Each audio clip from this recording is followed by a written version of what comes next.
You had a skull fracture. You were hospitalized for weeks. You started living with a man. You got pregnant. Now you have an infection. Really?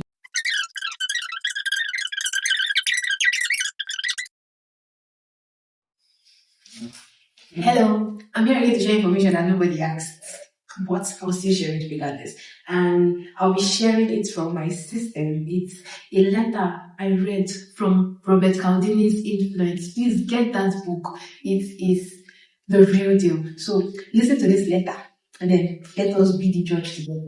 Here goes. Dear mom and dad, since I left for college, I have been remiss in writing, and I am sorry for my thoughtlessness in not having written before. I will bring you up to date now, but before you read, please sit down. You are not to read any further unless you are sitting down, okay? First sign of trouble. Well then, I'm getting along pretty well now. The skull fracture and the concussion I got when I jumped out of the window of my dorm when it caught fire shortly after my arrival are pretty well healed now. I only spent 2 weeks in the hospital and now I can see almost normally and only get those sick headaches once in a day.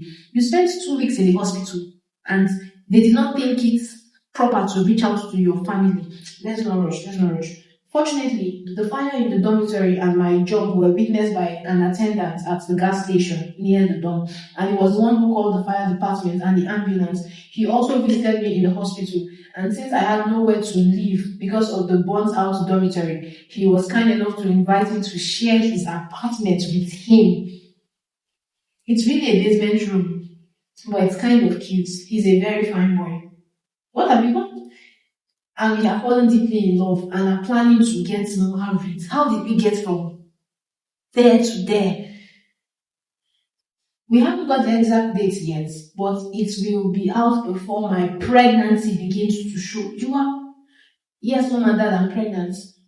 The reason for the delay in our marriage is that my boyfriend has a minor infection which prevents us from passing our premarital blood test, and I carelessly cut it from him.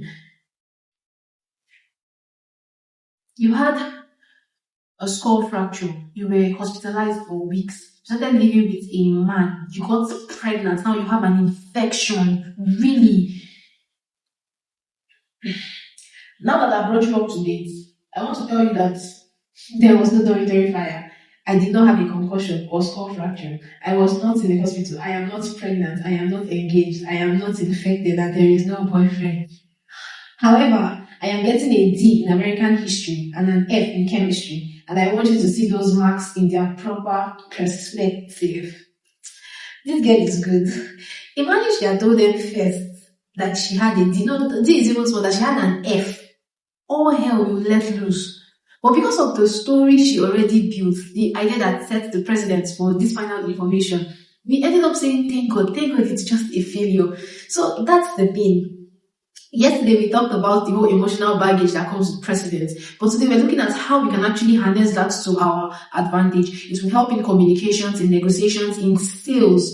When you present that worst case scenario, suddenly the one that comes afterwards may not sound as bad as it. So that's that for today. Thank you for watching. Bye.